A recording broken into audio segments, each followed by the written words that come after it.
রাজ্যে কি ফের টাটার বিনিয়োগ? কারণ এই ছবিটা আপনাদের সামনে রাখি, যেখানে নবান্নে মমতা বন্দ্যোপাধ্যায়ের কাছে এসে পৌঁছন টাটা চেয়ারম্যান এন চন্দ্রশেখরন। যে ছবি আপনারা দেখছেন, একটি মিটিং চলেছে এবং সেই মিটিংয়ের কি নির্যাস, ফের কি টাটার বিনিয়োগ?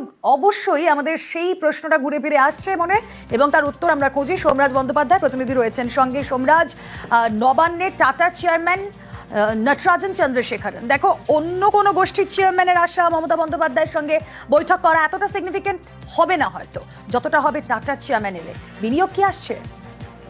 দেখো, টাটা গোষ্ঠীর বিনিয়োগ যে আসতে চলেছে রাজ্যে, এবং সেই বিনিয়োগটা বড়সড় অঙ্কের, অন্তত আজকের বৈঠকের পর সেই ইঙ্গিত আরো স্পষ্ট।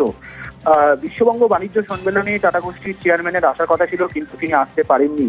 আজ মুখ্যমন্ত্রীর সঙ্গে মুখোমুখি যে বৈঠক প্রায় 1 ঘন্টা ধরে হয়েছে, যে বৈঠকে ল্যান্ড ব্যাংকের বিভিন্ন তথ্য দেওয়া হয়েছে বলে সূত্র মারফত জানা যাচ্ছে, যে বৈঠকে টাটা গোষ্ঠীর যে একাধিক বিনিয়োগ রাজ্যে রয়েছে বর্তমানে, সেই বিনিয়োগগুলিকে আরো বিস্তার ঘটানোর জন্য আলোচনা হয়েছে।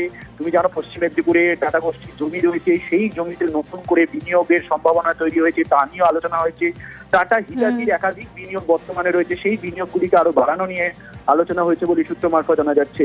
ফলত আজকে যে দীর্ঘ 1 ঘন্টার বৈঠক, সেই বৈঠকের পর যে আগামী দিনে টাটা গোষ্ঠী বড়সড় বিনিয়োগ করতে চলেছে রাজ্যে, যেখানে টাটা গোষ্ঠীর চেয়ারম্যান শুধুমাত্র মুখ্যমন্ত্রী মমতা বন্দ্যোপাধ্যায়ের সঙ্গে বৈঠকের জন্যই মুম্বাই থেকে উড়ে এসেছেন, এবং তিনি আজকে ফের মুম্বাইয়ের উদ্দেশ্যে রওনা দিয়ে দিয়েছেন। এই বৈঠকের জন্য তিনি এসেছেন। অন্তত এই বৈঠক থেকে এটা স্পষ্ট যে টাটা গোষ্ঠী আগামী দিনে রাজ্যে বড়সড় বিনিয়োগ করতে চলেছে। যদিও আজকে বৈঠকের পর দাবি করা হয়েছে যে আলোচনা ইতিবাচক এবং কর্মক্ষেত্র ও বিনিয়োগ নিয়ে আলোচনা হয়েছে।